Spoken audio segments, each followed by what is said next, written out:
Thumbs up, yes. Okay, welcome everybody. I'd like to call to order our Tuesday, August 17th Somerville Board of Education meeting. At this time, could everybody please stand to salute the flag? Where's the flag? Okay, well,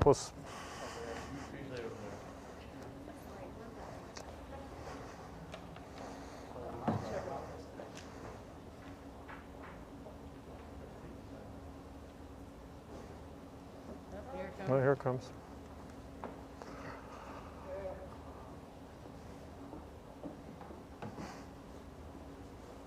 Thank you, Mr. Boyce and Mr. Carlson.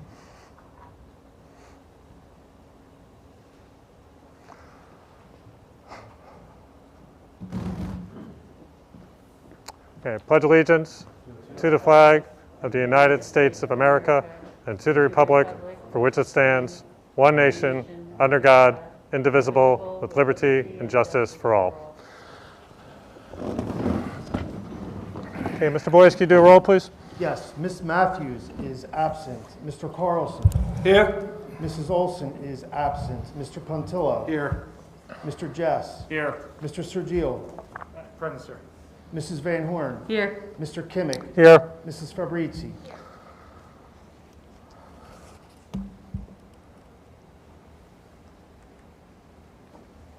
Okay. All right, and we do have a quorum, so thank you. So public notice, adequate notice of this meeting in compliance with Chapter 231 of the Public Laws of 1975, entitled the Open Public Meetings Act, has been provided by the action of the Board of Education at its regular meeting on December 8, 2020. Notices to the Courier News and the Star Ledger circulated in the school district, and a posted notice to this effect on the Board of Education website and the building bulletin board, Administrative Headquarters, 51 West Cliff Street, Somerville, New Jersey. Before we go to public comment, I just want to apologize for the delayed start. We did want to make sure that we had a quorum, so we had to delay by about 10 minutes, but thank you to all the members for, I know you were rushing to get here, so I do appreciate your efforts in that, and we look forward to moving on with the meeting. So at this point, we have public comment on any matter related to the agenda. So again, if there is an item on the agenda specific to the agenda, this is a time that members of the public can make comment. So if anybody who is in person would like to make comment, you can approach the mic, and please make sure you state your name and your address. Oh, this is a familiar face. Georgette Boulageris, 18 Heatherwood Lane, Bedminster, New Jersey, /2 Schoolhouse Lane, Somerville, New Jersey, during COVID. This is not necessarily an agenda item, but I haven't had the chance to come and thank you, the board, and the previous boards for affording me the opportunity to work for the Somerville Public Schools prior to my retirement a year and a half ago, 2 years ago, whatever, since COVID struck. I haven't had a chance to thank all of you. I started my career in Vanderveer under the tutelage of Marge Pavel, probably the best, in my opinion, principal to learn from, and I concluded my tenure as a principal of the middle school under the leadership of Dr. Tehan. And both of those leaders exemplified putting the children first. And it was my privilege to work with both of them. And with Dr. Tehan, I want to personally thank you, because I know that you always put the kids first. You listened to what I had to say. Sometimes you agreed, sometimes we agreed to disagree, but we respected each other. And when it came to my staff, if there was a crisis or an issue that impacted a staff member, you were the person I turned to, because you can problem solve and support the staff member as much as you supported the children. And that made my job that much more doable. The Somerville Public Schools gave me the privilege to teach in Somerville and fulfill my lifelong dream to be a teacher. So for that, I thank you all. I wish you all best of luck. I don't know how you're doing it during COVID, because you're not going to please everybody. And the fact that you're sitting up there and you're doing your best for the kids of Somerville, I commend you. And again, I thank you very much for the opportunity. Thank you for your comment.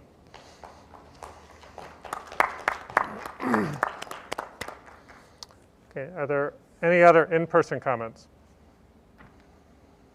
Okay, Ms. McAtee, do we have comments on the stream? Yes, we currently have 2 comments. The first is from Aubrey Dominski, 28 Buchanan Way, Flemington, New Jersey.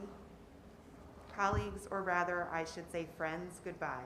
I never knew so many amazing people could exist in one place, yet my time at Somerville Middle School proved otherwise. You are not just some of the best teachers I have ever seen, you are also some of the greatest people I have ever met. I am sad to leave you, and I am sad to leave our wonderful students too. As sad as I am to leave Somerville, it's important to remember, to quote Nalini Singh, "Plants grow again," she murmured, focusing on the verdant beauty around her. They put down new roots, create room for themselves in foreign soil. My time in Somerville has come and gone, and I will be starting anew elsewhere. Thank you all, fellow teachers, support staff, students, parents, etc., for everything. I can honestly say I am a better person because of you. I am grateful for the time I had here, but it is time I bid you adieu. The next comment is from Sally Booth, 33 Bullion Road. Good evening. I am sorry I can't be at this meeting in person, but I am traveling. I see on the agenda that you are creating an ad hoc communications committee. As I mentioned in June, I would love to serve on this committee as a union teacher representative. I have a background in public relations and feel confident I can contribute to the committee. I will look forward to hearing back from you regarding this possibility. Those are all the comments that we have at the moment. Okay, thank you, Ms. McAtee. Could I please have a motion to close public comment? So moved, sir. So Mr. Sergio, second. Second. Ms. Van Horn. All in favor? Aye. All opposed? Abstentions? Okay. All right. So moving on to approval of the minutes.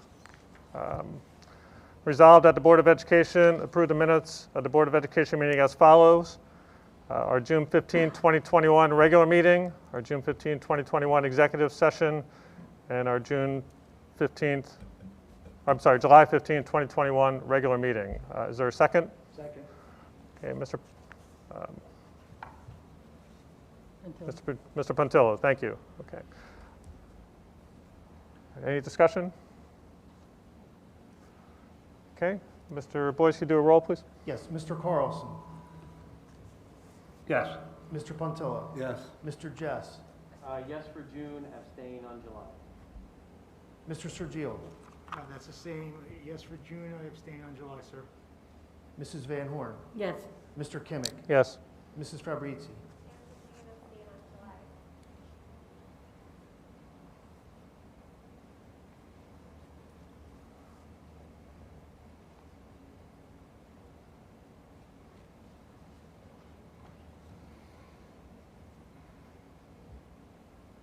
Okay.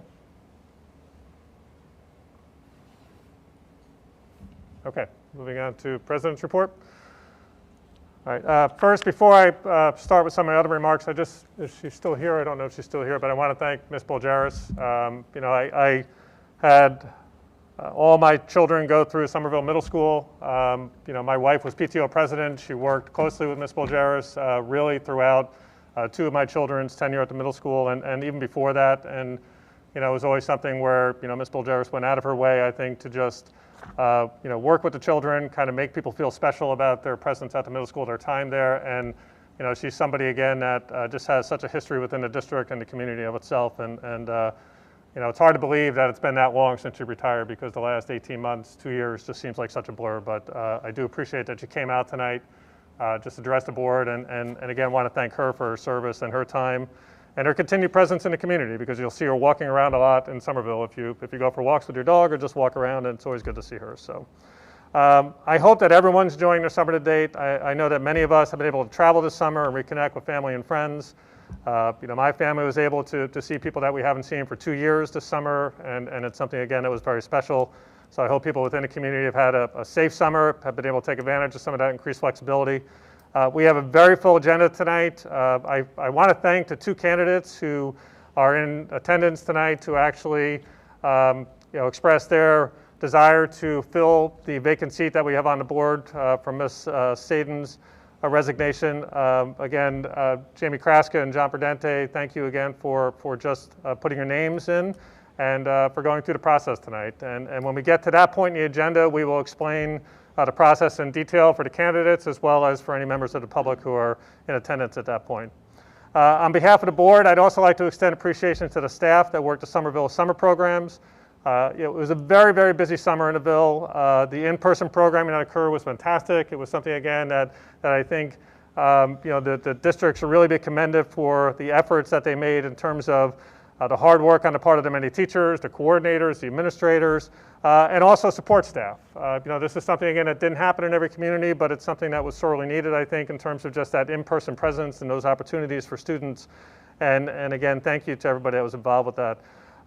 You'll also notice if you drive around the district, there is a lot of work being done on the schools right now. At the high school, there's a lot of heavy moving equipment because they're doing work on the track. There's a lot of roof projects that are taking place, and you can't see inside the schools, but all that's taking place by all the maintenance and the custodial work is taking place to prepare the buildings. And a lot of that work goes on, behind the scenes, kind of unnoticed. And I just want to have special thanks extended to our custodial and our maintenance staff and to everybody who's been working all summer to make sure that things are ready for when we start school in September. It's also important to share with the community that on 2 occasions in the last few months, the Somerset County Interim Executive Superintendent, Dr. Roger Jinks, has visited Somerville schools. In his role as the county superintendent, Dr. Jinks is the primary New Jersey Department of Education representative for Somerset County. So he's the direct link to the State Department of Education. He works directly with them. His job is to provide oversight in Somerset County of the school districts. Dr. Jinks conducted an unannounced visit during the school day last June to view the Somerville schools in action. This summer, he and another member of the county education office conducted an announced in-person visit to observe the summer programs in action. So really, on 2 occasions, Dr. Jinks visited the school district, really was able to walk through, kind of experience again, and see things firsthand. He wrote follow-up letters to both of those visits, expressing how impressed he was with what he observed. I do want to take a moment to read both letters from Dr. Jinks and really commend all the staff and the administrative team for the feedback that they've received from him. The first letter is dated June 14th and followed an unannounced visit to the district in which Dr. Jinks asked Dr. Tehan on really, I think, about 15 minutes or a half hour's notice to escort him to district schools and around the buildings. This letter reads as follows. Dear Dr. Tehan, I would like to take a moment to thank you for taking time out of your busy day to host my visit to your school district today. I was very impressed with the journey your administrative team took as they designed the district's reopening plan. During the summer of 2020, your entire administrative team developed a preliminary reopening plan. That preliminary plan was then shared with a 32-member stakeholder group. That group included board members, students, parents, teachers, instructional assistants, association representatives, administrators, and community members. Using the ongoing feedback from that group, you were able to finalize your reopening plan for submission to the county office. The health and safety precautions in your plan included staff temperature check stations in all buildings, 10% minimum daily student temperature checks, making sure all desks were 6 feet socially distanced in classroom buildings, ensuring mask protocols were followed and that high-touch surfaces were sanitized throughout the day. You were rewarded for your efforts as you found through contact tracing that there were 0 cases of COVID-19 transmitted in your schools. I remember having discussions with you this past summer about your plan to have your students return to school as soon as possible. The health and safety accommodations that you painstakingly put in place enabled you to do just that. Knowing what you have accomplished over the past 10 months during a pandemic that is unprecedented in the history of education in the state of New Jersey is truly remarkable. Thank you, Roger A. Jinks. The second letter is dated July 21st, 2021. This was after the visit to the summer programs. And Dr. Jinks wrote, Dear Dr. Tehan, I would like to take a moment to thank you for taking the time out of your busy schedule to host our visit to your district on Tuesday, July 20th, 2021. Dr. Susan Bruder and I were very impressed with your summer school programming. While walking from classroom to classroom, we were pleased to see smiling, enthusiastic students immersed in thoughtfully crafted learning experiences. We were very impressed with how you recruited high school students to assist the teachers. Those students appeared to have much to offer. In addition, your programming included a wide variety of offerings, innovative scheduling, and social emotional learning programming. Students and parents of the district are fortunate in that they have such a wide variety of courses to take and are able to register without cost. Thank you, Roger A. Jinks. So, I think that the feedback from Dr. Jinks is something of which the entire school community can be extremely proud. It's a result of a tremendous amount of hard work on the part of everybody involved. So again, I want to thank Dr. Tian, but his entire team and really all the staff that is involved with that. I think those are outstanding letters and something that I thought was important to read into the record. I also want to point out that there is, as part of the board with President's support, a motion that we're going to be making in just a moment about just our meeting schedule for the remainder of the school year. You can see our September 14th meeting will take place at the high school. That meeting will be a regular meeting that will take place in person. We will not have any streaming comments at that meeting, but we will be streaming the meeting. So this is the last meeting that we will actually have a comment stream that is actually taking place during the meetings. At that point, starting in September, we will stream the meetings, but there will be no virtual comments. So if people want to make a comment, we ask that they come to the meeting to do that. That meeting, again, will take place at Somerville High School in the auditorium. After that, we want to be sensitive to programming that we're hoping is taking place within the high school moving forward, because the setup of these meetings is somewhat involved. It is something, again, that can be disruptive if the stage needs to be used for other purposes, for student programming, for a music program, any kind of program that would use this space. So starting in October, we will move our meetings back to the district office, and they will stay in the district office until we do our reorganization meeting on January 4th, and we'll make a determination about next year's schedules at that meeting. The other point I want to make out is we did hear feedback that the 6 o'clock start time for in-person meetings is just not as convenient for people, so we are pushing our start time back to 6:30, so that gives people another half hour to be able to get home from work and arrive to the meetings. And then we are adding one meeting on December 7th. That was a meeting that there was no meeting scheduled for December, but we feel it's important to be able to schedule a meeting to take place so we don't go really from November 9th until January 4th without a meeting. So at this point, I would like to resolve that the Somerville Board of Education, pursuant to Chapter 231 PAL, Open Public Meetings Act, does hereby proclaim that the public meetings of the Board of Education will be held in the Somerville Board of Education, Conference Room 51 West Cliff Street, Somerville, New Jersey, at 6:30 p.m. as set forth below in the list indicated otherwise. Do I have a second for that motion? Second. Okay, Ms. Van Horn, any discussion? Okay, Mr. Boyce, can you take a roll, please? Yes, Mr. Carlson. Yes. Mr. Pontillo. Yes. Mr. Jess. No. Mr. Sergio. Yes. Mrs. Van Horn. Yes. Mr. Kimmick. Yes. Mrs. Fabrizi.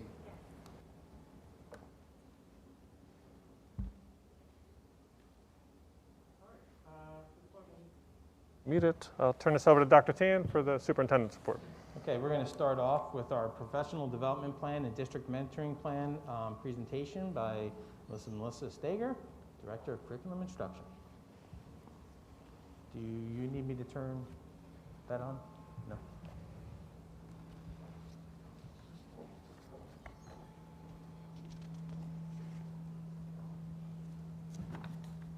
Good evening, everyone. My name is Melissa Steger. I'm the Director of Curriculum and Instruction here in Somerville. And yearly, we share a professional development and mentoring plan.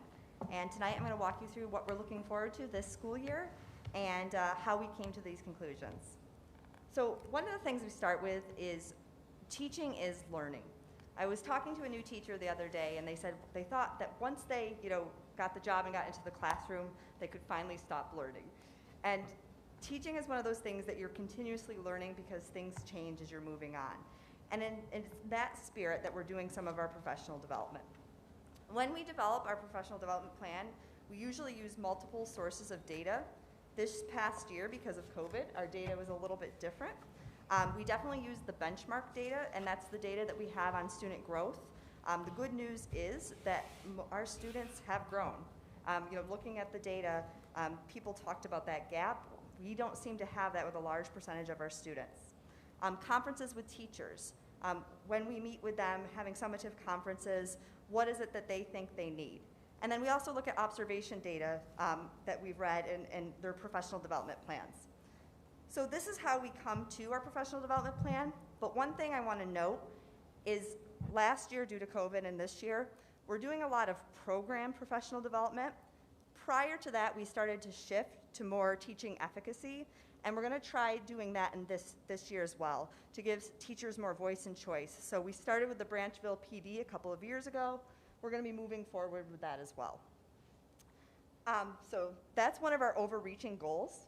The other goals for professional development mirror our district goals. So building cultural competence and equity. We have a district-wide equity team, and one's in the building, and they're going to tailor their PD to the building. We have student-centered counseling and career awareness, social emotional learning, and of course the one that's near and dear to my heart, improving student academic achievement. So I'm going to walk you through what each of the buildings are doing for professional development this year and some of the reasonings behind some of it. Starting off with Vanderveer, and I'm going to start off with academics. And one of the things that I'm truly excited about is a coach. In each of the buildings, one of our PD plans is a coach. And an instructional coach is a person who's on site at the district to give support to teachers at all times. And sometimes there's a misconception, like that oh, we must not be good, we need a coach. It is exactly the opposite. When you think about professional teams, every single professional sports team has a coach.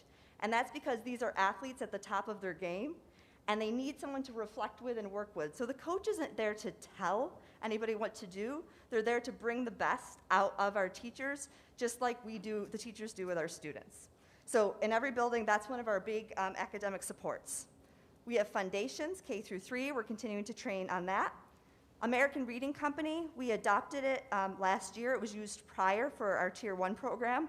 We've experienced tremendous success with it, and we're going to continue to train our teachers to use it. We also are shifting our math program. The math program we used before, we had for 6 years. The one we're using this year is called Ready Classroom. The teachers helped select it, and we're going to do PD on using that. For social emotional, we have the Second Step program, which is a social emotional curriculum that they do on Fridays. Small group counseling, Dr. McDonald and her team in the buildings do an amazing job supporting students, and they're going to continue to do that this year based on needs after the pandemic, or I guess during the pandemic, right? PBIS was Positive Behavior Information Supports, and that is things that we're going to do to help motivate students and model for students' behavior. And then, of course, the equity teams. In the middle school, it's slightly different, and that's because just like the kids are different, there's different needs. We're going to continue with the coach. The iReady data analysis. We have used iReady for now 3 years in the middle school, and we're going to go to the next phase this year where we can use it more to change instruction. Our science, we're partnering with Raritan Valley Community College, and we've been talking about phenomenon-based learning.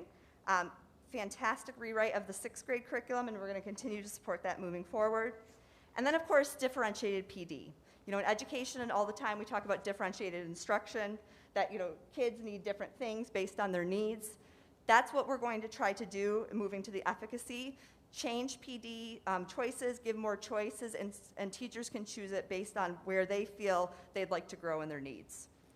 For social emotional learning, we continue the Second Step in the support, the small group counseling, and possibly restorative circles. We're training in the high school, I'll talk about in a minute, on restorative practices. It's pretty intense, the training. We're going to have a team that is trained in the high school, and then we're also going to do a train-the-trainer model. So the hope is that we might be able to bring it to the middle school as well, but we're still waiting. Cultural competency and equity, the equity teams. And then one of the things, as the board has spoken about, and they adopted the equity principles last time, one of the things that we're trying to do is increase access for all students. And so we're going to further monitor the math enrollment and see what professional development we can do to continue to diversify all offerings for our students and to diversify their success. At the high school, again, I mentioned the coaching. We're very excited because the instructional coach at the high school was just in the classroom and will continue to be in the classroom in a different capacity. So it's really exciting to have a Somerville High School teacher in there. We're looking at Linkit. Linkit is our benchmark data that we brought in last year. We're going to continue to give teachers the opportunity to use the professional development platform to see how it best works with their needs and to learn how to maximize its use. Part of that will be aligning assessments to link it data. The Link It platform tells us students' strengths in certain standards, and then what we can do is work on those strengths and continue to assess that as we're moving forward. So there'll be professional development on that. We're going to continue our National Writing Project, PD. This is with Drew University, and it's in the humanities, social studies, and ELA. And it's to continue the academic writing that is so needed for success in college and careers and beyond, and to move to more writing overall. And then we're going to have professional development on a new course called Freshman Seminar. Freshman Seminar will be required for all freshman students. It's a project-based learning class, so it's a little bit of a shift. It will count for 21st century and financial literacy credit. So we're going to do some training with those teachers on that. The restorative practices, as I spoke about, we have partnered with a firm out of Philadelphia to work with a restorative justice person in the high school that will help be the coordinator, and to pick a team of teachers and counselors that will work on this. Learning plans for our students, looking at our students who may or may not have logged on, and what can we do individually to create plans for them for success, and counseling teams, again, based on need. For cultural competency and equity, we have the equity team. The restorative practices are part of that, just like in the middle school, it was the math. Here, it's discipline with restorative practices. And we've also moved towards a gender-neutral dress code. So that's been some of the work that's going on, and we're going to continue to do that work. So that's a lot of information in a short amount of time, and that's because we do a lot. But one of the things is, it's very all well and good to say all the things we're doing. What's more important is how we're going to measure that and see if what we're doing is actually having an impact. So on here is just a grid of what kind of evidence we're going to use to look at the success of just some of the interventions. There's obviously more. So with academic in Vanderveer, we have the ERLA, which is their reading scale. It's a test, I shouldn't say a test, it's basically something that's administered multiple times during the year to kind of assess students' academic growth in reading. In the middle school, we'll use iReady. And in the SHS, we're continuing to analyze the PSAT data over a period of time and the Link It data. The social emotional learning, there's student surveys. We're going to do counselor feedback. The cultural competency and equity, when we meet with our district-wide equity teams, we'll do that. We'll look at the data. And then we'll also get feedback from some of the teachers who are on the equity team and continue looking at the data. And as we move towards teacher efficacy, as I said, there's a little shift away from it and we're moving back. A lot of that data will be surveyed from our teachers to find out if they felt we're moving in that direction. So that's our professional development plan. We hand it in to the state. We do one every year, but it's based on a big 5-year piece. We also have to have a yearly mentoring plan. And mentoring is how we onboard our new teachers. Teachers who are in the district volunteer to either be a mentor or a buddy to our teachers to help acclimate them to the district. Our mentoring plan hasn't changed a lot. We are encouraging this year, to do more observations. Some of our new teachers will have an opportunity to go into the seasoned teacher's classroom and observe what they're doing to learn from them. Classroom management support. We have 4 training meetings during the year for both the mentors and the mentees. And the mentor and the mentee have regularly scheduled meetings. They meet weekly. So it's a pretty robust plan. I also want to add that part of the mentoring plan that's not always, we don't submit this piece to the state, but it is measured through CUSAC, and it's incredibly important, is how we onboard new teachers. We've really looked at what we're doing to support our teachers over a number of years, and we've developed a 4-year onboarding plan with different things each year to help our teachers grow in their profession and experience success. The first year is kind of spelled out for us in the state. There's a lot of mandated training. The second year is best instructional practices. The third year is special education, more integration of technology. And then the 4th year, we're having our teachers do action research, so picking something that matters to them in their practice and looking at the success of it. So, Mr. Just always likes it when I do short presentations. That one's a little bit longer than usual. So I'll end it with, do we have any questions? Thank you very much for your support, and thank you everyone who came here tonight. Thank you. Okay, going on to the superintendent's report. I know everyone's anxiously waiting about the plans for reopening. We are as frustrated as everyone else out there about the lack of guidance that schools receive, and it hasn't changed. It's been going on throughout the pandemic, and it hasn't changed even up until today. So we are continuing to wait for that guidance so that we are formulating plans that are in accordance with the guidance that's provided to us. But regardless, we do move forward with a plan, and then we have to tweak it as we move. So our plan is to provide as close to a normal school year as possible. We do not expect this year to be any easier than last year in terms of last-minute announcements and executive orders, constantly changing requirements, and districts being provided guidance after announcements by the state are made, because that has happened consistently throughout the last year and a half. However, we will continue to keep the community informed of any changes and procedures. And as always, once the school year begins, we encourage families to please reach out to your child's building for specific questions related to that building, because every building does operate differently in terms of plans that they have in place. Our district will continue to collaborate with the other districts in the county. That actually occurs usually on a weekly basis. During the pandemic, sometimes we were 3 times a week. And when things started to look better, we scaled back to once every 2 weeks. And then for a very short time, we did once a month. But we're back to once a week now. And in those meetings, it's with the other districts in the county, the Department of Health, and the Department of Education. These weekly meetings are in place so that we are all aware of the same information and can share potential plans with each other, so that even though no 2 districts are going to operate exactly the same, we can share what our thoughts are and formulate plans that best meet our needs within each of our individual districts. So our plan is for a full day, including lunch. The one thing that we have in place is that we're not planning on changing our schedules, so it would be a normal full day schedule as it has been in the past, with the lunch times being the same time as they've been in the past. However, the structure and the location of lunches may be altered, and they may be very different from one building to the next. That is going to depend upon the guidance that we're provided. We've been waiting on guidance, and we've been, I would say, very strongly requesting written guidance in terms of lunch, because that has been one of the sticking points for the last year and a half. And the big thing is about whether students have to be 3 feet apart or 6 feet apart during lunch, because they won't have masks on because they have to eat. And so we haven't really been given that yet. So each building is determining their arrival and departure plans, and we'll share them soon. Staff and visitors, as has been going on for the last year, they will continue to use the temperature kiosks that are located in the entrances of the buildings. Parents will continue to be provided reminders to check their child daily for signs and symptoms of illness, and to keep their child home if they are feeling any kind of illness at all.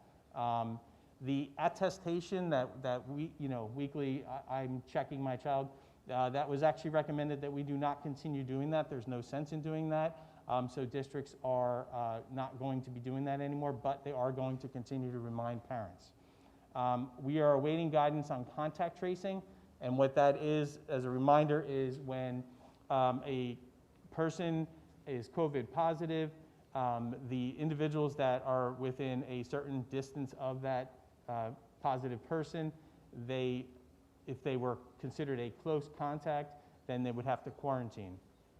Once again, we've been asking for that information, and that has not been provided, so we always have to default back to the last written information that we've been provided. We're hoping for more information on Thursday when we meet again, but we've all been submitting questions to the county superintendent, who's going to share them with the Department of Health. So hopefully they will come to the meeting prepared with some responses. If the state pivots and forces schools into offering a hybrid model in order to reduce the number of students in every school building, we will be keeping the existing regular schedule as it stands now, and shift to like an A-B model, where the students would still go the full day, but half the students would be in person, the other half would be live streaming into the classroom, and then the next day they would flip. That is obviously subject to change. This is very preliminary, so don't say it's written in stone, because it's not. But that is our tentative plan if we had to pivot at the last minute.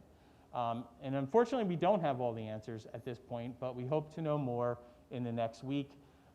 We know the governor is away. I don't know if he's returned yet, but there was talk that we would hear something by the 3rd week of August, right before school starts, with whatever guidance we might be able to follow. So that's basically right now the update on the school opening, which isn't too detailed or different than what we've been sharing, but that's once again because we really haven't been given any information at this point that's concrete. On to other news. At a recent board meeting, a statement was made that Somerville doesn't hire from within or has a limited number of hirings from within for administrative openings. And although the individual making the comment may not know the history of the district staff members, it's simply not true. And after that board meeting, I had a number of administrators that came to me and were upset that such a statement was made, because they know it's not true, because they rose up through the ranks from whatever position they were in. So just so the public knows, it's actually about 50% of our current administrative staff have actually moved up from some other position within the district into administration. Now moving on to each building. Vanderveer Elementary School, their students and their families maximize their opportunity to continue their learning experiences. As Dr. Jinks had said, he visited our program, and that was by attending the Summer Enrichment Program or the Extended School Year Program. Both were held at the middle school under the coordination of Dr. Tanya McDonald, Christina Domagala, and Freddie Shaker. The individual sessions were facilitated by teachers and staff members from all 3 school buildings and supported by high school students, as was shared in that letter as well, who worked as instructional assistants. These programs were big successes, with some students expressing their wishes for the program to continue through the rest of the summer. That idea that we came up with for using our high school students as instructional assistants, I've actually shared that with other districts that were struggling over the summer to try to find instructional assistants during their summer programs. And and this is not just in Somerset County, this is other counties as well. And it was really well received, and I know of a number of other districts that decided to try to do the same thing. We had huge success with it, and the preliminary I'm hearing back from those districts that I know that did it also had great success with it. So it's one of those ideas we're pretty proud of. Mrs. Pittenger and Mrs. Cahill coordinated 2 days of school visits for students who were 100% virtual in order to assist them in getting reacclimated to Vanderveer. The students participated in a scavenger hunter activity that took them to different locations throughout the building, and it was wonderful to hear students talking and laughing in the halls again. Ms. Frevert, who I believe is sitting in the audience, though I can't really see, yep, she is, the newly appointed assistant principal has hit the ground running by working diligently to prepare class schedules, develop student rosters, and collaborating with Mr. Reevy on an assortment of other activities to ensure the opening of this school year will be one of the best yet. For Somerville Middle School, due to the number of students that have not had the opportunity to walk the halls of SMS this past year, the building administration has been developing a plan to provide a brief orientation and school tour to all 7th and 8th grade students before the start of the school year. Incoming 6th grade students will be participating in the annual Camp SMS experience that has been highly popular and successful, and it is being led by Mr. Zubia and Mrs. Sobey, along with the support of other SMS staff members and administration. The students will review their middle school schedule, practice opening their lockers, which is always difficult, and meet with the SMS administration, nurse, and other staff members. Students will tour the building, be introduced to and sign up for key sports, clubs, and activities, and participate in cooperative games and activities with their peers so they get to know each other again. So that's a common thread that you saw through the 2 buildings, is trying to get students reacclimated, and Somerville High School was no different. The freshman and new student orientation was held yesterday for incoming freshmen, new students to the district, and sophomore students who were 100% virtual last school year, because none of these students would have ever been in the high school. Students were able to receive their new devices, tour the building, and walk their new schedules, which, if you've ever been in the high school, the numbering system in this building is god-awful. So people do get easily lost here. Students were able, Special thanks to our SHS PTO for supplying our new students with their Class of 2025 t-shirts, and our SHS peer leaders and advisors for all their help. And that concludes the superintendent's report.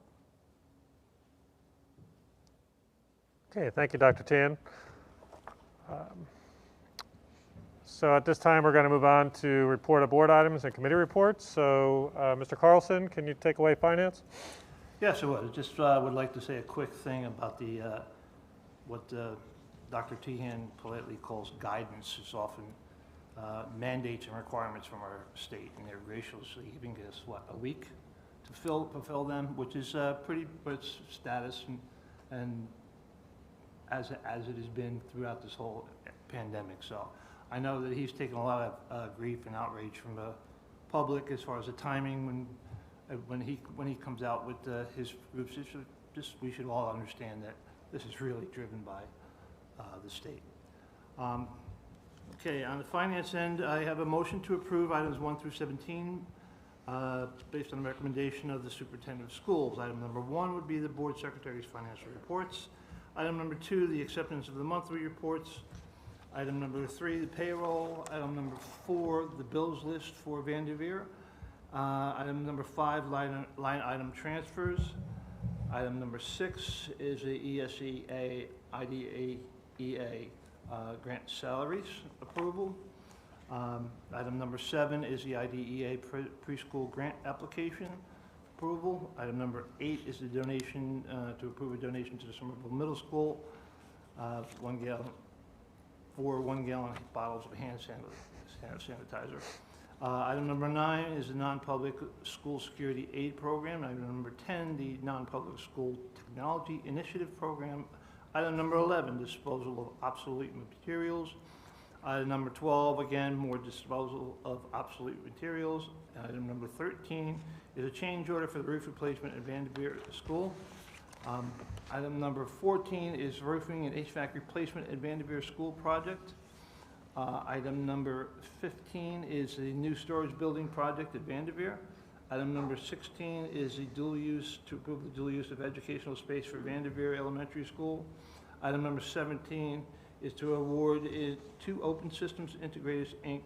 for security improvements bid on the school security grant funded. Second. Okay. Mr. Pinto. Any discussion? Yeah, Mr. President, if I could, I just want the public to understand that with item 13, the change order, usually when people hear of change orders, people think that the cost of the project is going up. In this instance, and also with 2 more you'll see in the next section of finance, the change order is a credit back to the district, where the district is actually reducing the amount of the overall contract by these amounts. So it's a win for the district. So I just want everybody to be aware of that. Okay, could I also add to that, there are certain staff member positions that are listed here, and I just want to make clear that those positions have a grant associated with them. I'd say Title I or Title III or IDEA Basic. Really, those positions are funded through federal grant programs, so that's made clear within the agenda as well, and those items. And it's a requirement that we list them on Right. the agenda, Yeah, so I think that it's, even though all these staff members were, already rehired back in May, Right. on that agenda, they have to be listed out in order to be in accordance with the guidelines that were provided. Okay. All right, thank you. Okay, Mr. Boyce, you do a roll, please? Yes, Mr. Carlson, Yes. Mr. Puntillo, Yes. Mr. Jess, Yes. Mr. Sergio, Yes, sir. Mrs. Van Horn, Yes. Mr. Kimmick. Yes. Okay, Mr. Carlson? Okay, making a motion to approve the items 18 through 31 based upon the recommendation of the superintendent of schools.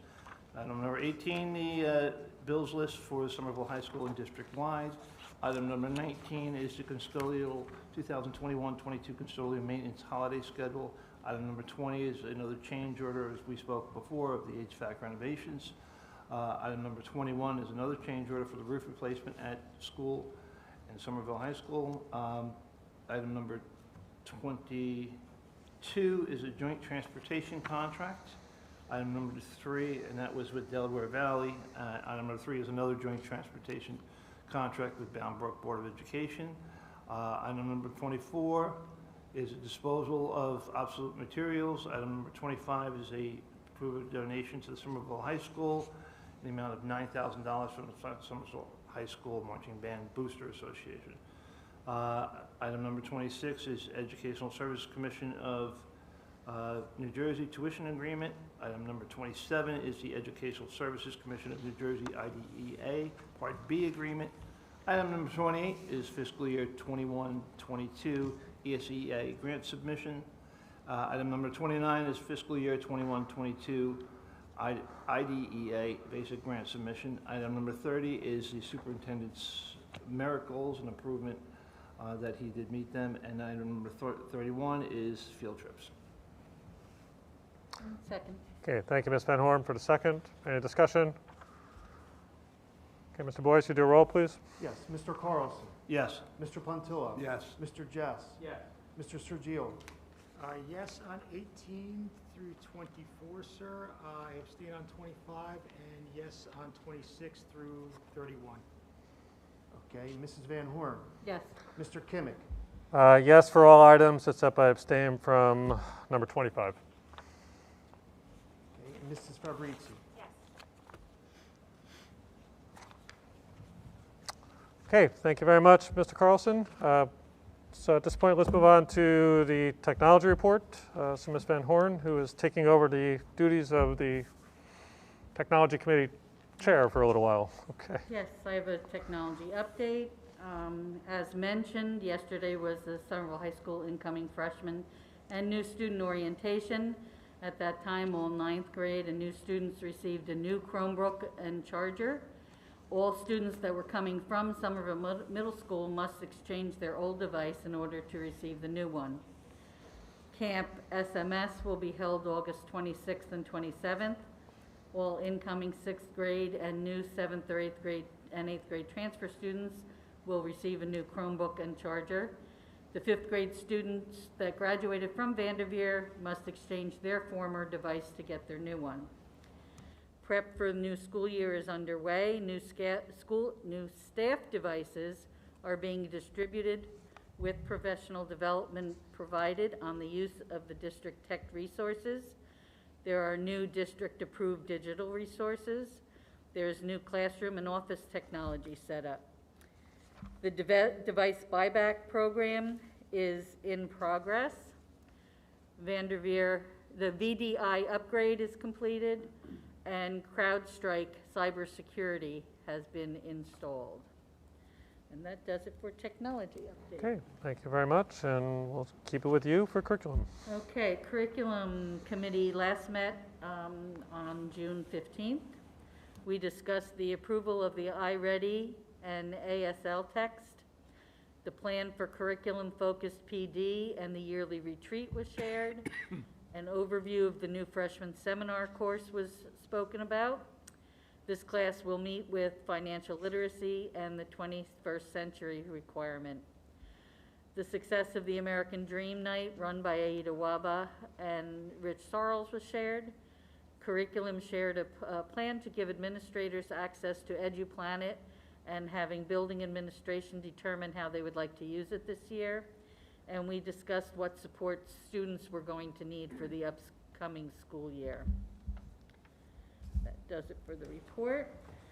I make a motion to approve that items 1 through 4 be moved upon the recommendation of the Superintendent of Schools. Okay. Number 1, the district mentoring plan, statement of insurance. Number 2, professional development plan, statement of assurance. Number 3, the district goals, which are supporting social and emotional and mental health needs, building cultural competency and equity, providing student-centered counseling services, supports, guidance, and programs, and improving student academic achievement. Number 4, travel expenditure resolution. Okay, do we have a second? Second, sir. Okay, Mr. Sergio, second. Any discussion? Okay, Mr. Boyce, can you do a roll, please? Yes, Mr. Carlson. Yes. Mr. Puntillo. Yes. Mr. Jess. Yes. Mr. Sergio. Yes, sir. Mrs. Van Horn, Yes. Mr. Kimmick, Yes. Mrs. Fabrizi.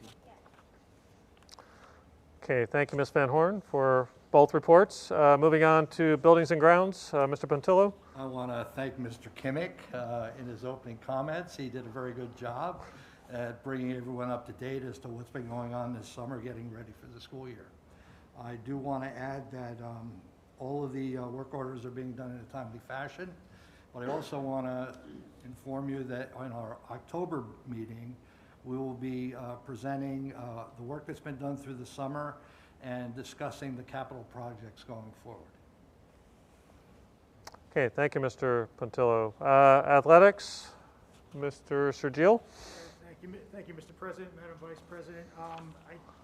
First, I just wanted to kind of reiterate and commend Dr. Tian and all of his staff and all of his administration and teachers, because he said it so very well. COVID has been a very dynamic environment, and having to stay on our toes with every single decision that's made. I commend every decision that's made, and hope that one day we'll be in a different place. Kind of supporting what Member Carlson also said. Also, with regards to the Jinx letter, thank you, Bill, for bringing that up, because obviously the one thing that I think we can all be proud of in this district is that, as tiny as a district we are, 2 square miles, we do have a lot of teams, clubs, activities for, a full menu for students to choose from, and I think that's just wonderful that we can maintain that every year.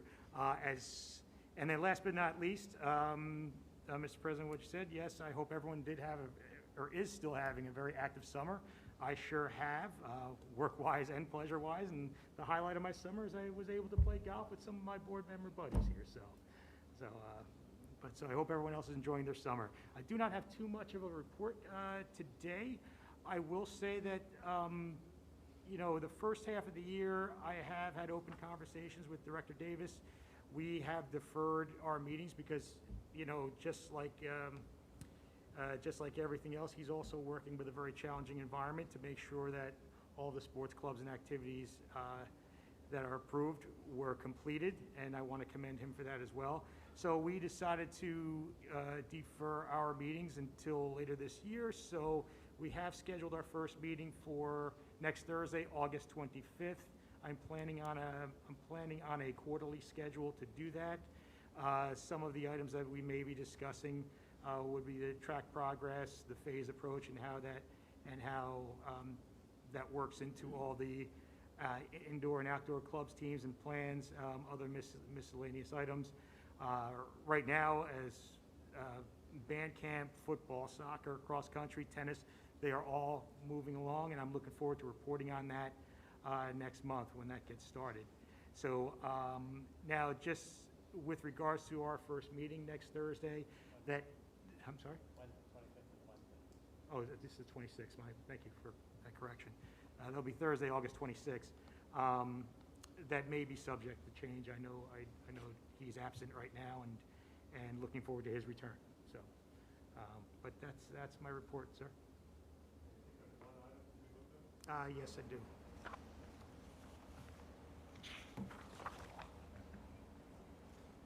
Okay, yes, I do have one item to move. It's the United Way Varsity Letter. Resolved that the Board of Education approve the United Way Varsity Letter program, which recognizes high school students who have made exceptional commitment to their community through volunteer work over the course of the school year. Second? Okay, thank you, Mr. Jess. Any discussion? Okay, Mr. Boyce? Yes, Mr. Carlson, Yes. Mr. Pontillo. Yes. Mr. Jess. Yes. Mr. Sergio, Yes, sir. Mrs. Van Horn, Yes. Mr. Kimmick, Yes. Mrs. Fabrizi. Okay, thank you, Mr. Shajil. Ms. Matthews is absent. She has taken over as Ad Hoc Equity Committee Chair. I do just want to point out that we did have our July retreat that Dr. Fergus, who has been working with the district on the topic of equity, came and addressed the board for a 2-hour session that focused solely on that. So it wasn't really a business meeting as much as was a retreat meeting focusing on equity. And I also want to point out that we have a district goal that is very much focus on the board and expanding the Board of Education's capacity with regard to cultural competency and equity. So, that is something that we've had a lot of discussions around. I know Ms. Matthews would have reported on that tonight, so I just wanted to offer that report in her place. Moving on, Dr. Jess, Ad Hoc Communications Committee. Thank you, Mr. Dr. Kimmick. You're very welcome.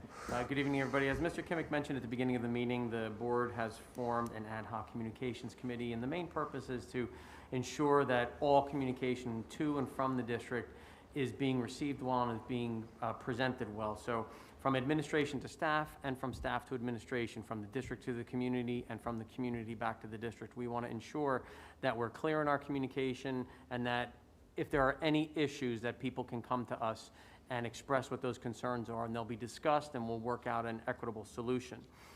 To that end, we are seeking involvement from members of the staff, members of the board, and members of the community. So if anybody has a desire to serve on the communications committee, I would ask you to please drop me a note, send me an email via our Somerville board email, and we'll be more than happy to reach out to you and discuss your interest in the committee and get you on that committee. And to Mrs. Booth's earlier question, I know she's not here, but she is our first volunteer, so she is on the committee. So we're happy to have her. We look forward to having a very productive committee and hopefully increasing the two-way communication between the board, the district, and the community. So thank you, Mr. Kimmick. Okay, thank you, Mr. Jess. And then last item for committees is the Ad Hoc Negotiations Committee. Do you have a report, Ms. Patillo? or- I just want to point out that we'll be exchanging contracts this Thursday for a contract through June 22, and we're immediately going to begin negotiating the contract for the next contract. Great.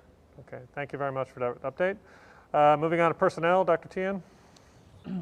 Okay, for PS8, resolve that the Board of Education approve and/or accept the following appointments upon recommendation of the Superintendent of Schools. All appointments and salaries are contingent upon verified documentation. Number 1, to approve 1 full-time instructional assistant position at Vanderveer Elementary School. 2, to accept the resignation or retirement of the following listed individuals. Number 3, to approve the appointment of the listed individuals to the positions indicated. Number 4, to approve the appointment of the listed individuals to the position indicated. Number 5, to approve an unpaid, sorry, that should be and, not and, to approve an unpaid leave of absence in accordance with the New Jersey Family Leave Act for Freddie Shaker at the dates listed. Number 6, to approve the attached list of staff members to the position of club advisor at Somerville Middle School.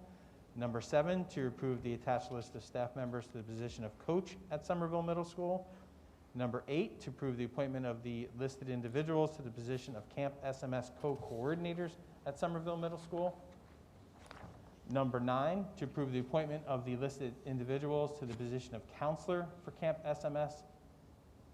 Number 10, to approve the appointment of the listed staff members to the position of outside monitor at Somerville Middle School. Number 11, to approve a change in salary guide placement for the listed staff members. Number 12, to approve the appointment of the following staff member to write curriculum during the summer months. Number 13, to approve the list of individuals to complete their internship placement as student teachers for this coming year. Number 15, to approve the appointment of the listed staff members to serve as member of the school safety climate team at Vanderveer.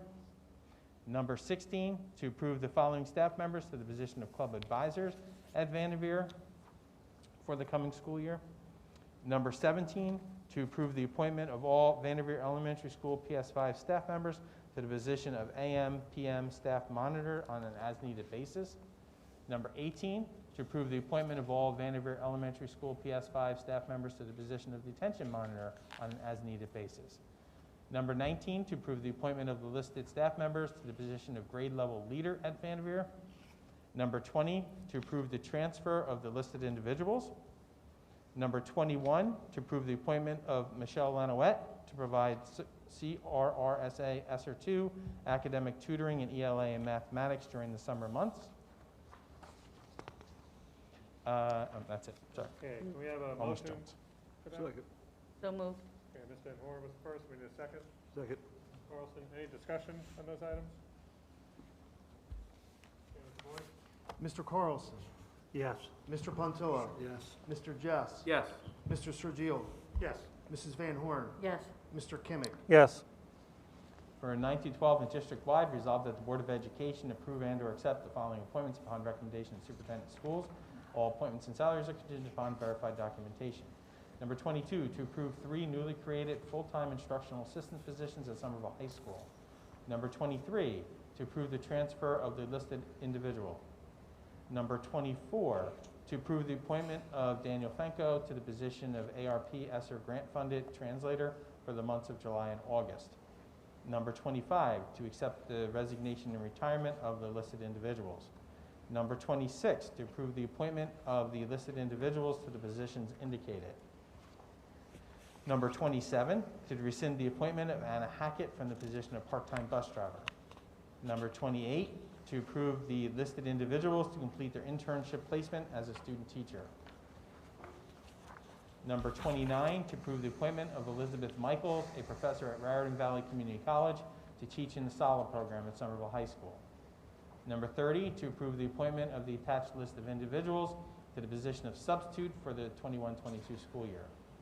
Number 31, to approve the appointment of the following staff members to the position of teacher for the summer credit recovery course.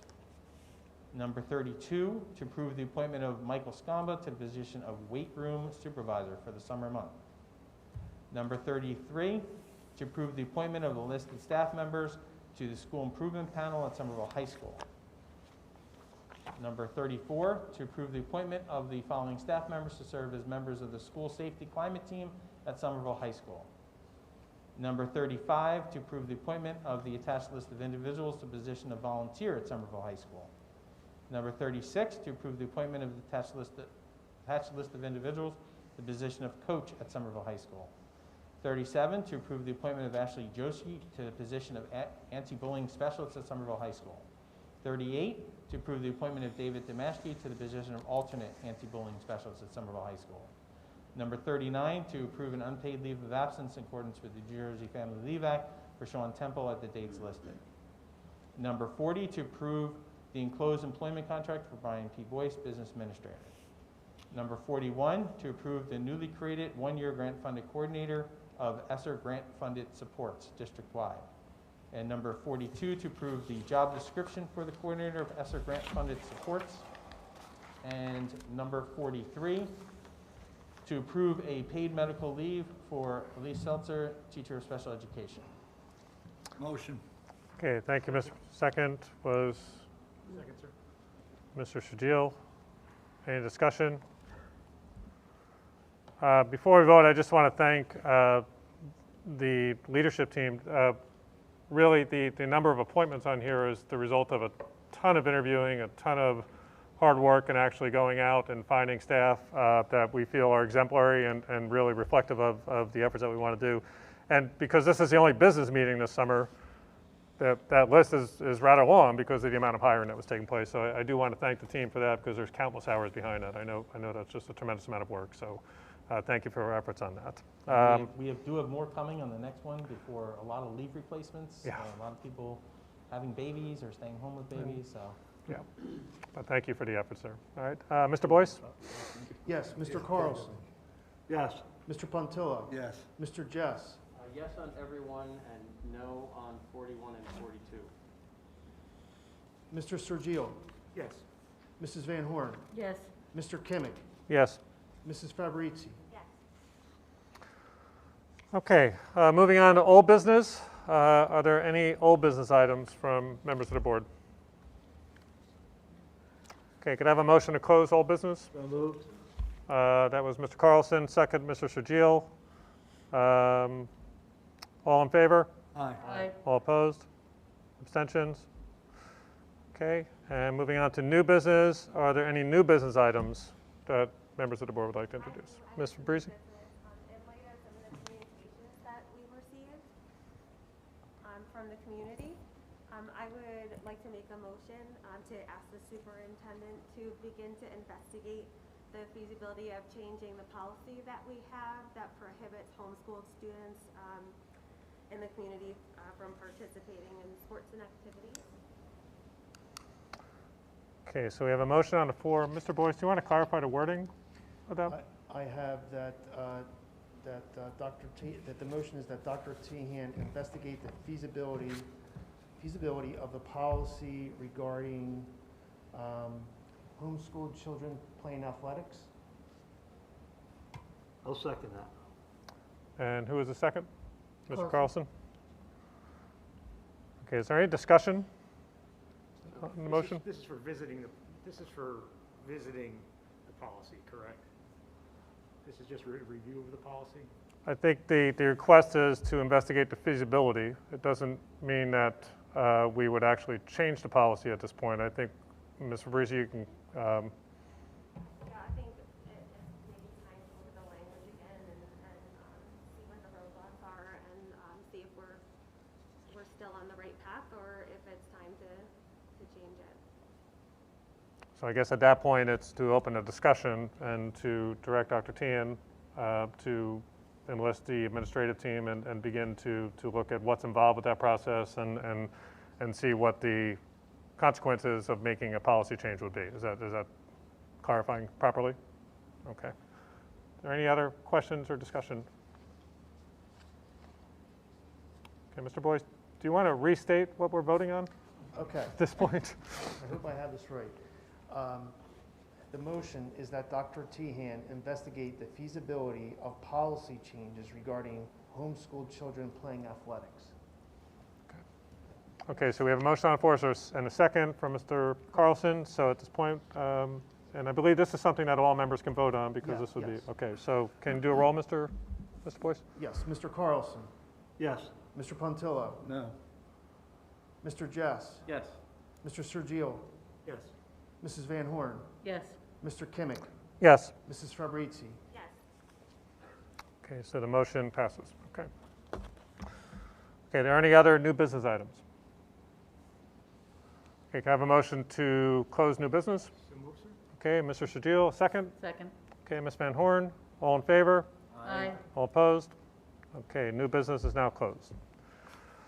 Okay, so at this point, this is the opportunity for a hearing of the public regarding agenda items and non-agenda items. So if there are any members of the public in person that would like to address the board, this is your opportunity to do so. We just remind you again to, please state your name and your address.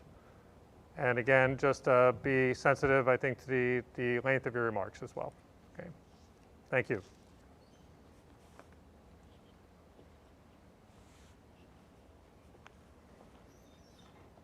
Michelle Vosk, 3 South Meadow Street, Somerville.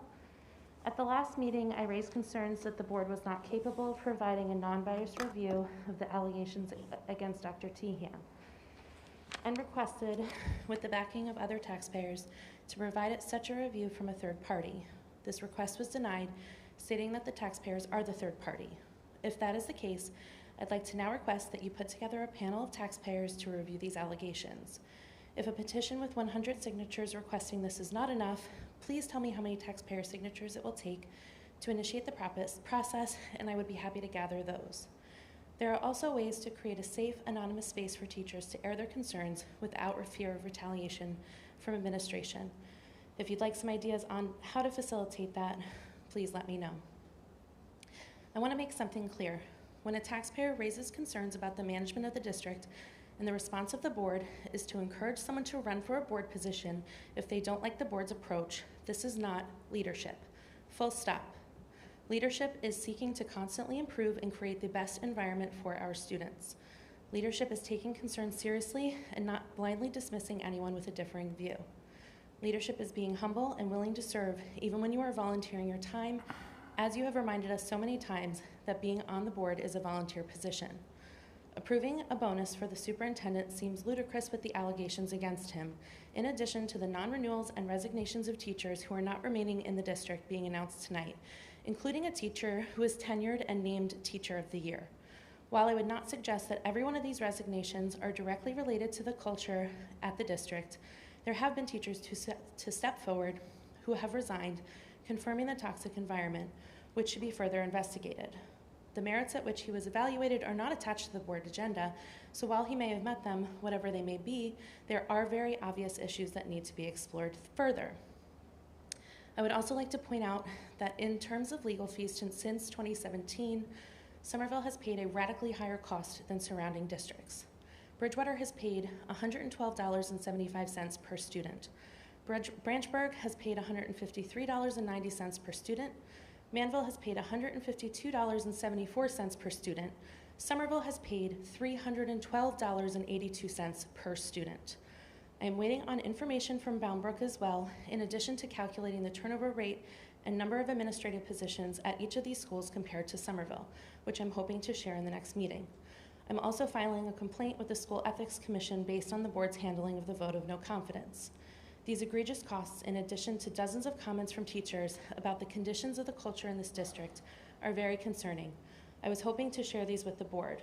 I would like to urge the board to take a true leadership stance and listen to the people you serve who are asking for help instead of dismissing us again. Please understand that I am not aiming to be combative, but I do think our district should demand excellence from administration and create an ideal workplace for staff if they are able to. Our teachers and students deserve better. Thank you.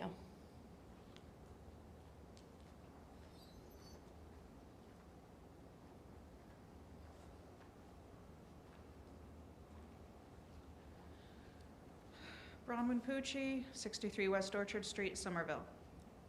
When I read through the list of resignations tonight, I was dismayed to see the names of more talented teachers leaving Somerville.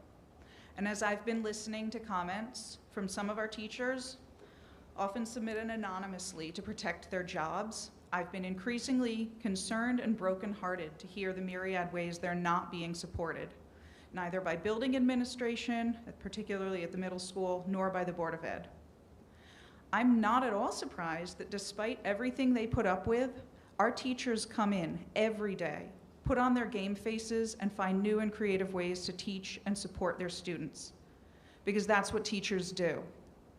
It's common knowledge by now that there's a teacher shortage. With so many people making life-changing decisions about their careers, now is the time for Somerville to make a choice. Will we be able to pull out of this sinkhole and repair our reputation as a school district where excellent teachers want to spend their careers? Or will we continue to lean into a culture of forced smiles, whispered complaints, and disappointed students who have to learn that yet another of their favorite teachers won't be returning? To our administrators and our Board of Education, the decision's in your hands. Choose wisely, because the future of Somerville's children is at stake.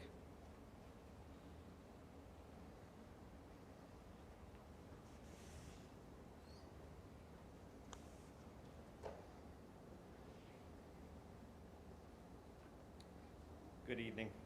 My name is Eric Twitchell. I'm here with my wife, Effie, and our daughters, Sophia and Demi. We live at 14 Laurel Court in Branchburg, and we've been Branchburg residents for about 18 years.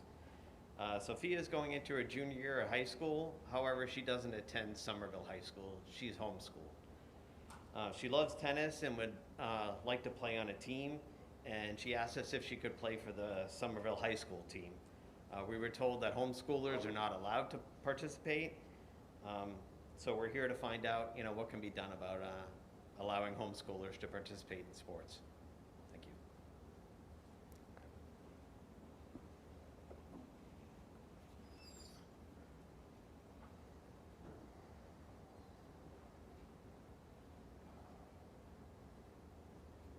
Good evening, Pat Frayne, 201 Scobie Lane in Somerset. President of the Somerville Education Association. It's a new year. The Somerville Education Association is looking forward to helping the students transition back into the classroom. It's been a rough past year and a half. And we do want to work with the administration, and we do want to work with the Board of Education to help these students get back into the classroom. So we are here to help. So please let us help. And we do think that having Lindsay, Dave, and Lou as administrators will also be a big boom to help these kids get back into the classroom. So we are here. Please let us help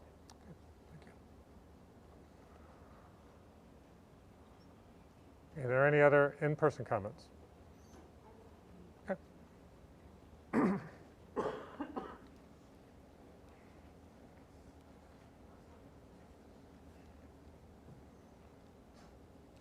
Hi, good evening. My name's Anne-Marie DeRogatis. I live at 3 Monica Court in Branchburg.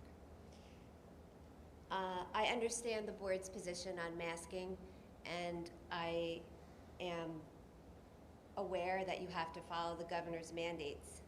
Yet, I still felt the need to speak here tonight. I am both a parent and a teacher here in the district. Masks are hurting our children psychologically. I had the privilege of teaching 11th grade English this summer, and students were not required to wear masks. A few still wore them as it was an option, and as it should be.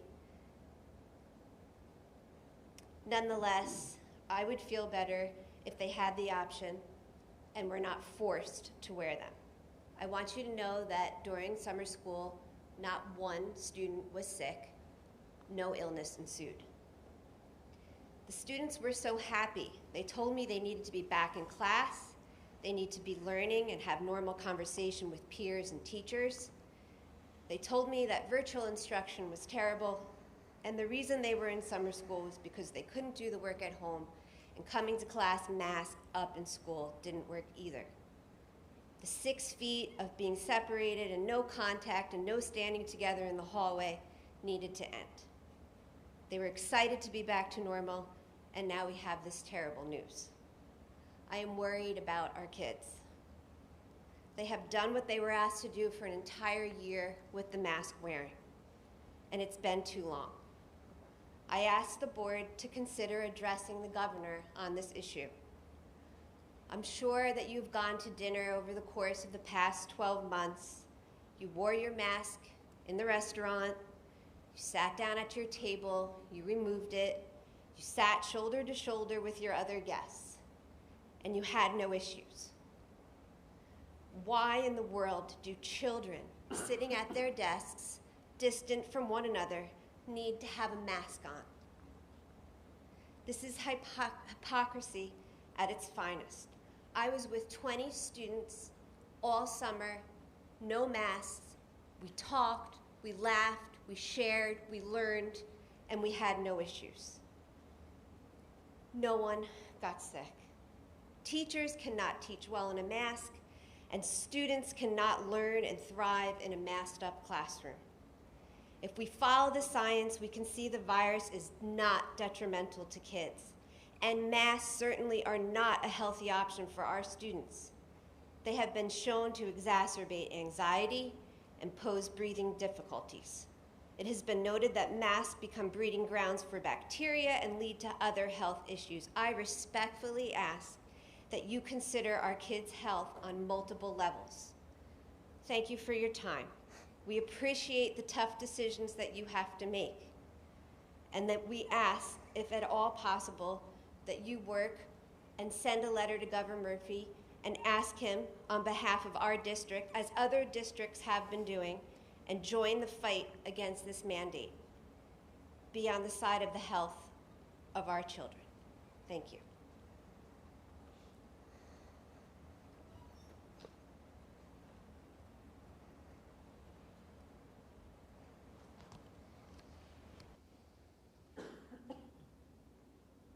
Hello, Board. Dr. Tan. My name is Jenny Stillwell Belmonte. I live at 419 Catherine Street in Somerville.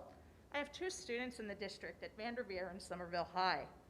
As a family with an immunocompromised member, I ask the board to continue to require mask usage in order to keep all members of our community safe. Not all of the families in the district are dining out or going on vacations or meeting in large groups. Some have remained home, masked when out, in order to keep their family members alive. If I understand that you have to go by the guidance of what the governor says, but if there is an option, please consider those in the community who may not be visible because we're not able to go out. And if that is also the case, may we also explore the option of virtual learning for those families that cannot do what we are being asked to do sometimes. Thank you for your consideration.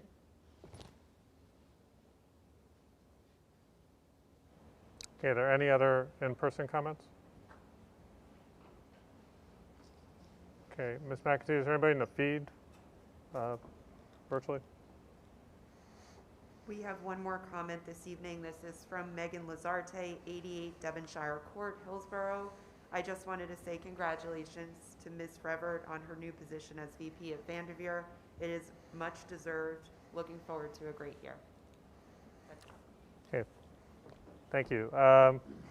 With that, could I have a motion to close public comment? So Mr. Carlson was the first, I believe. Second.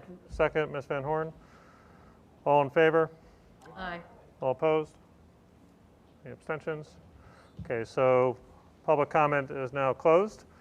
Would like to just make a couple comments just about, Twitchell's again, thank you again for just coming out tonight and making your request. As you can see in new business, we did pass a motion to do an investigation around that. So I do want to just thank you for the way you've handled that situation as well, and again for your communication around that. Mr. Frayne, thank you for your offer as well and for being here tonight and just again offering your support. The parents that were commenting about masking, we know that's a complicated and challenging discussion. It is an executive order at this point, so it is not something that it really carries the force of law for school districts. So it's really not a yes or no decision as far as the board is concerned. The board is obligated to follow the executive orders. The discussion around how to communicate any dissenting information, from that to the governor's office is something the board could certainly entertain if that was the board's desire at a future meeting. And again, I would the people that brought up points just about the vote of no confidence, I would just ask you again to be aware that we put some committees in place to, again, gather input, and that's part of the purpose around our communication committee, to make sure that we have good clarity in terms of communication and to be able to get input. So we will, continue to move forward in terms of just the work that's being taken place. And I do want to thank people for coming out and making comments in person and just sharing their opinion. All right. Okay, with that, Dr. Heaney, do you have anything to add about any of that? Good. Okay, and now moving on to the Board of Education candidate interviews. I would like to take a moment, again, just to explain the process. So Mr. Prudente and Ms. Krasker, are you both here, I'm assuming? I could see. Yeah, they're both there. Okay, you're both here, good, because I really can't see you. So, let me just talk about the process that we'll use at this point. Both candidates will be asked the same questions. So we have 6 questions that we're going to ask the candidates. The board did receive your resumes, so we do have that information. We had your cover letter, so the board does have some insights in terms of just your background. So the questions are really to help us get insights into what's not in those items. So I would ask as we ask questions that you just kind of keep that in mind as you're constructing your responses. Ms. Van Horn and I will be the only ones asking questions. So the rest of the board will just be listening. They'll be taking notes. But the only 2 people that will ask questions will be Ms. Van Horn and myself. When we interview the first candidate, which will be Mrs. Kraska, we'll do you first because we're just going alphabetically. So you'll be the first candidate. You'll be able to come up on the stage at that point. So you can be a little bit closer to us, kind of on the same level. We'll pose the questions at that point. There is a mic up here. We would ask that you unmute as you're speaking. Mr. Prudente will ask that you actually leave the auditorium at that point. We will close the doors, so you cannot be a part of that interview of Ms. Kraska. When you finish your interview, at that point, we'll invite Mr. Prudente back in. He'll come up to the stage. You can stay for his interview because it's okay if you hear that. You can't construct any responses based on what he's saying. So you're welcome to stay at that point. The exact same questions will be asked of Mr. Prudente that were asked of Ms. Kraska. Once we're done with the interview questions, the board will make a motion to go into executive session. We'll enter executive session. All of you can remain here. Members of the public are welcome to stay throughout this entire process. The board will leave, go to a separate location across the hall. At that point, we'll deliberate. We'll have discussions. There's 2 other items that the board also has to discuss in the executive session beyond just the candidates. Once we've done our deliberation and we think that we're ready to actually enter the vote process, we'll come back in. At that point, we will actually take the one action that we have to take ahead of the candidates, I believe, right? Because there is one action that we will potentially need to take. And then Mr. Boyce will take over that process, and he'll actually bring us through the nomination process and the potential vote process.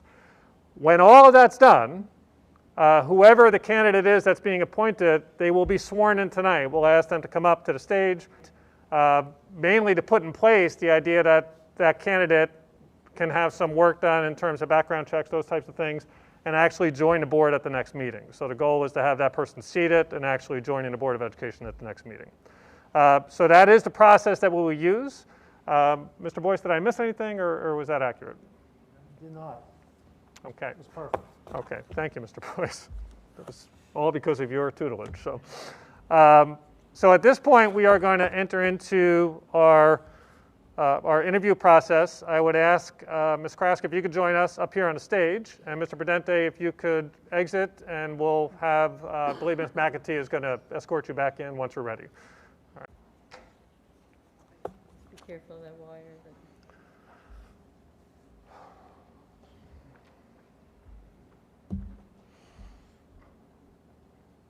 So the first step is just getting to the table where you have to do the interview. So if you could do that, your step one is over. And thank you for joining us tonight. And thank you for you know, again, just submitting your application and your willingness to actually engage in the process. You know, we really do appreciate that. As I mentioned, you know, we'll be the only two that are actually asking the questions. And we do have your resumes and things. So we really want you to kind of bring to light some other things in terms of just where you are. And you know, keep in mind also, you will have an opportunity at the end. I will just say, is there anything else that you'd like to add to us? So if there's something you forget, don't feel like you have to hit everything right there. If there's something that pops into your head at the end, you can share it at the very end as well, okay? So simply, why do you want to be a member of the Board of Education? I'm a teacher. Education is a passion of mine. And I feel that I bring a lot of attributes to be able to serve on the board. And just having the knowledge of 15 years of experience, it's something that I feel like I could do well. Okay, right. Okay, Ms. Van Horn? And what do you see as the role of a Board of Education member? I think that the role is that they have to work with the community and with each other and with the administration and the schools and the teachers to bring together the best cohesion for an achievement for the students in the district. Okay, so how do you believe the Board of Education can impact students and overall achievement? Well, I think that the Board of Ed is, from my perspective of a teacher, the Board of Ed is the ones that kind of have the say of what happens in the district. So I feel that being on the Board of Ed and working with the administration and teachers and whoever at the community, that you kind of have to like all work together, and that the board having the insight of like me being in the classroom, I know how it is to be the shoes that teachers aren't comfortable to say, maybe, that if I'm on the board, I have a familiar voice and background knowledge of what it feels like to be in their shoes. Okay, great, thank you. How can or should the Board of Education engage the community? I think that the ad hoc committee, that is a great start, that it opens up communication, because I feel like just with what we're hearing in the last year, that it seems like the community has a lack of communication, some of them. So I think starting a committee like that was a great first step. I do like as a parent, I do like the weekly notices coming from the school, so that is a nice part, but I feel like you can always grow on it, have open doors. I think the board members coming into the school, I know like me as a teacher, I loved seeing the board members come into the district, into my classroom, saying hi to the kids, wanting to read books to the kids, not just on Read Across America Day, coming in saying, oh, you're doing a great job, kind of just like uplifting the staff and building staff morale. Like just little things like that make a big difference and go a long way.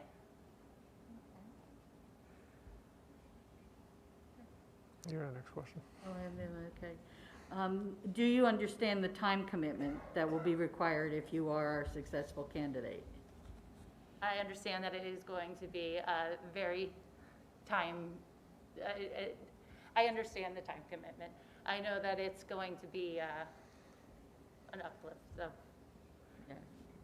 it's not just meeting once a month. It's just not meeting once a month. No, I'm on other committees that I know you're constantly working. You're in communication. You have to be on top of everything. You can't just wait until the monthly meeting and expect to know everything. You have to daily, weekly, monthly be in communication with one another, not just like once a month on the stage.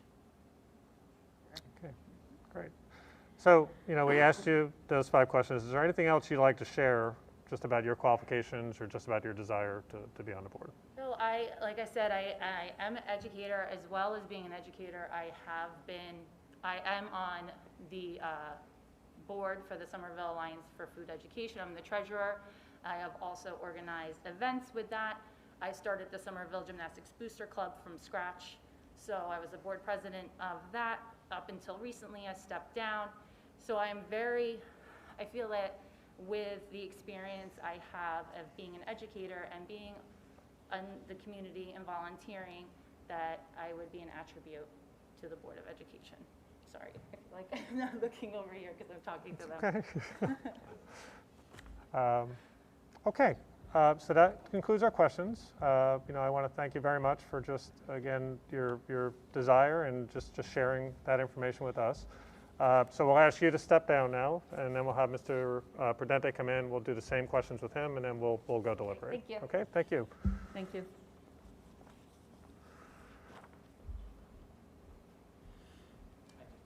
Oh, okay. All right, thanks. I wasn't sure how we were doing it.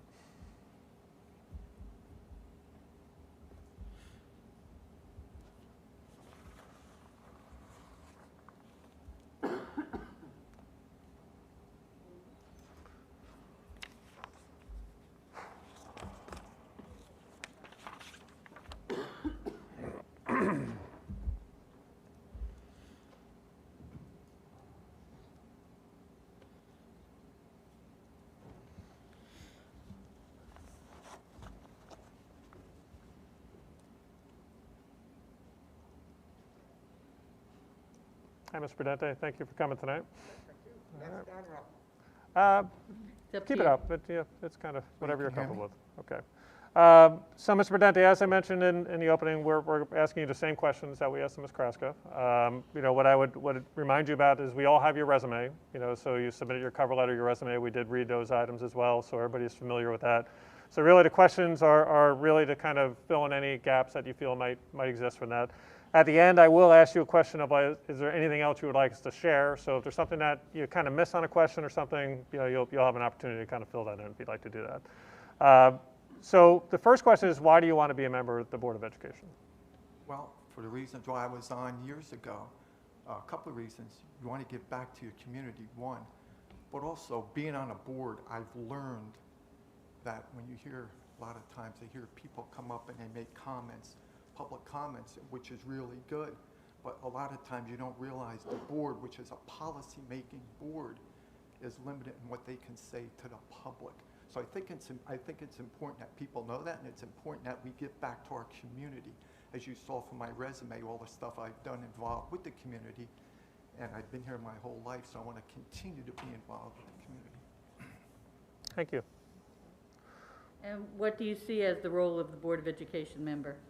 As I said, it's a policy-making committee that's made up into subcommittees. So I see that as the board making policies for the district, the staff, moving forward and improving each and every year on what can be better for the staff. So the board, as I said, that they meet, and together you come and put everything together. Okay, so how do you believe the Board of Education can impact students and overall achievement? Oh, very much so. I think like anything else, it starts at the board, and with a chain of command, it starts at the board, superintendent of schools, down to the building principals, supervisors, and staff. So I think together, it has to be together, from the board to the administration to the staff, and it's important that we make sure that the kids are getting the best education possible by working together and communicate. Thank you. And how can or should the Board of Education engage the community? Well, I think from what I was hearing, there's a new communications committee. I think right off the bat, that's important. But I think not only so much good listeners, okay, you have to be good listeners. You can communicate, but you also have to listen. And then from communication and listening, the board then has to make decisions. Not always, sometimes they're not always the popular decision, but the popular decision is not always the right decision. So you want to make sure you make the right decision for everybody, staff and students. And do you understand the time commitment that will be required if you're our successful absolutely. candidate? Okay. All right. So, Mr. Prudente, is there anything else you'd like to share with the board about your No, qualifications? I think that's good enough. Thank you. Okay. Okay, you can exit the stage now and have a seat. All right.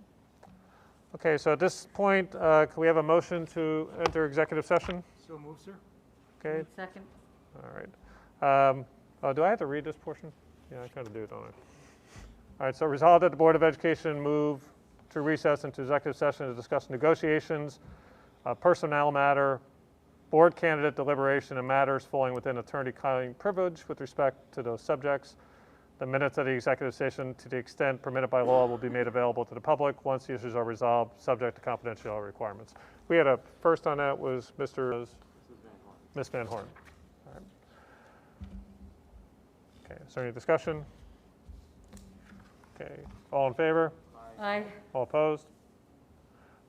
Okay, the board is in executive session now at 7:46. We expect the executive session could last anywhere from probably 15 minutes to 30 minutes. But we will take action upon return. So again, anybody that would like to stay here or is welcome to stay in the auditorium, we will be exiting to a separate room.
Could I please have a motion to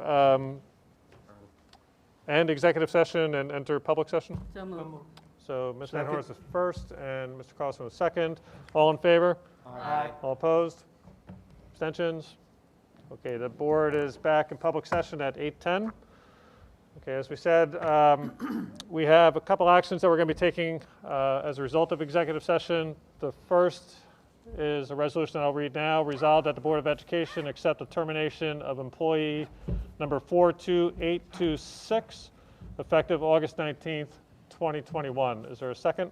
Second. Okay, Ms. Van Horn, any discussion? Okay, Mr. Boyce, can you do roll, please?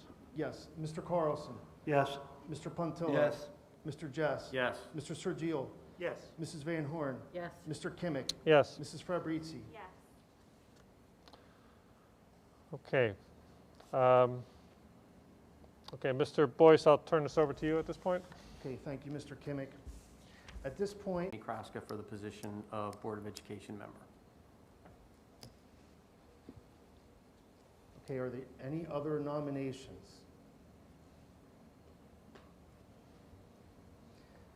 Seeing none, may I have a motion to close nominations for the Board of Education Motion. vacant seat? Mr. Puntillo, Second. Mr. Carlson.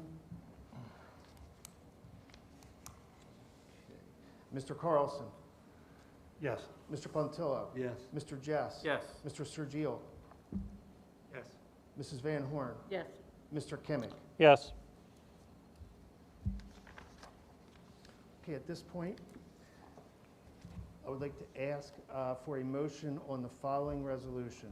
Resolved that the Board of Education hereby appoints Jamie Kraska to fill the vacant seat left by Melissa Saden to the Somerville Board of Education. And be it further resolved that Jamie Kraska shall serve until the board's organization meeting in January 2022. And be it finally resolved that Jamie Kraska undergo the requisite criminal history background check within 30 days. Motion. Second. We have a second from Ms. Van Horn. Ms. Van Horn, okay. Okay. Mr. Carlson, Yes. Mr. Puntillo. Yes.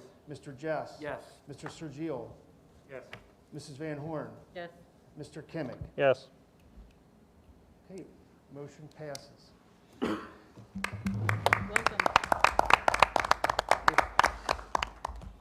I believe Mrs. Kraska is still here. Would you Yes. please join me at the podium?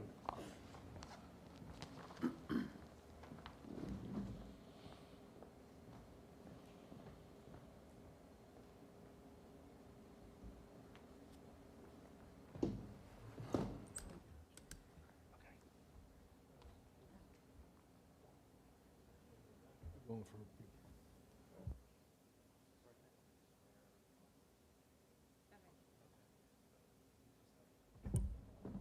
Doesn't matter.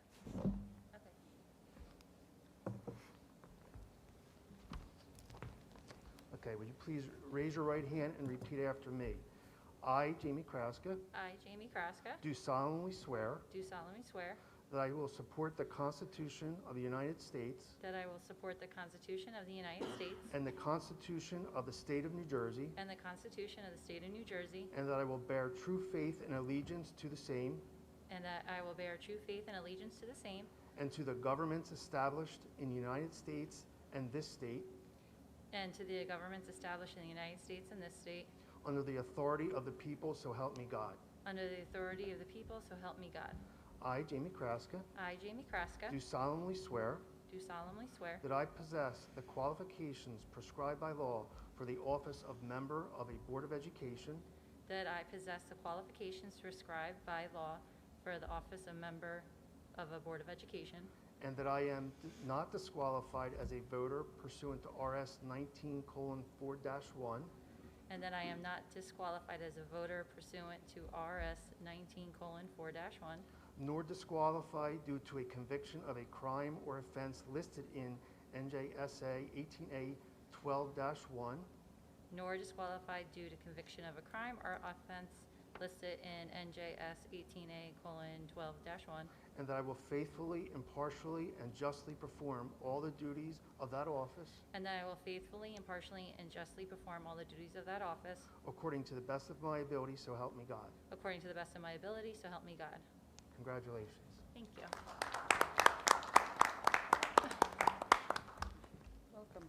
So welcome, Ms. Kraska. I think the next meeting, we will have a nameplate for you. You'll have a seat at the stage. Actually, that meeting, we will be here.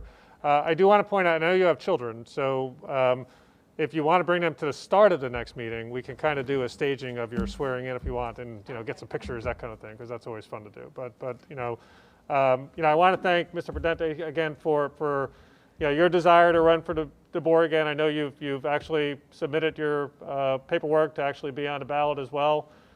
This is a very difficult choice, and we both feel that you're both very qualified to do this, and we look forward to working with you, Ms. Kraska, over the next really 4 or 5 meetings, and hopefully moving forward as well. So congratulations again. Thank you. All right. Okay. Do you want to come sit on the stage, or? Yeah, you're allowed. You're on the board. I mean, you are now an official board member. You are allowed. I don't know. Yeah, he could stand. Go sit in his seat.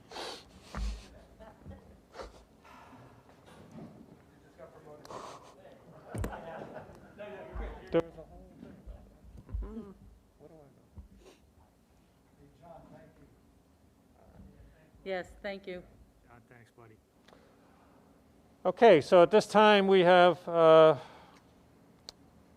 closed our voting process. Are there any other comments that Board of Education members would like to make at this point? Yeah, if I could, Mr. President, just a couple of things. Just want to point out, Dr. Prudente, you're a good man. You're well qualified. I hope to see you sitting up here come the next election. There was a comment this evening with regards to positions and instructional leaders. We just want to point out that public should be aware that instructional leaders are not administrators. They are instructional coaches, excuse me. Instructional coaches are not administrators. They are there to help the staff, but they do not have an administrative position. So the district is not adding any additional administrators with those instructional coaches. Also this evening, there was a comment made with regards to members of the public being told to run for the Board of Education. And the way that the comment from the audience came across was, I think, kind of rude and kind of putting Mr. Kimmick in a very bad light, and I certainly don't take kindly to that. At the end of the last board meeting, Mr. Kimmick made an effort to include the public in the fact that there was an opening for the Board of Education now, and that there's going to be 3 seats available come November, and he has been encouraging, ever since he's been on the board, to get new people, to get other people, to get people who have already run for the board, in context of the comment that he made. So I wish people would understand the context and not assume that everything that comes from the Board of Education is disparaging or a threat against any member of the community or staff, because that is not the case. After that comment, they are accosted by union leadership, and they are chastised for supporting the administration or speaking favorably. Now again, that's an interpretation. I can't tell you if that is true or not, because I am hearing this secondhand, but we're all here to work together. So everybody, please, if somebody has a right to come up and speak their mind, please don't chastise them for speaking their mind. We certainly don't when people say things that are not favorable to us. We take it, we write our notes, and we have a discussion, and we try to get better. So I would ask everybody to follow that same rule, because it's really not fair to us, to the staff, and to the community. Thank you. Okay, thank you, Mr. Jess. Any other comments from board members before we close? Okay, at this point, we're ready to adjourn. So do I have a motion to adjourn? So moved. Okay, Ms. Van Horn, second.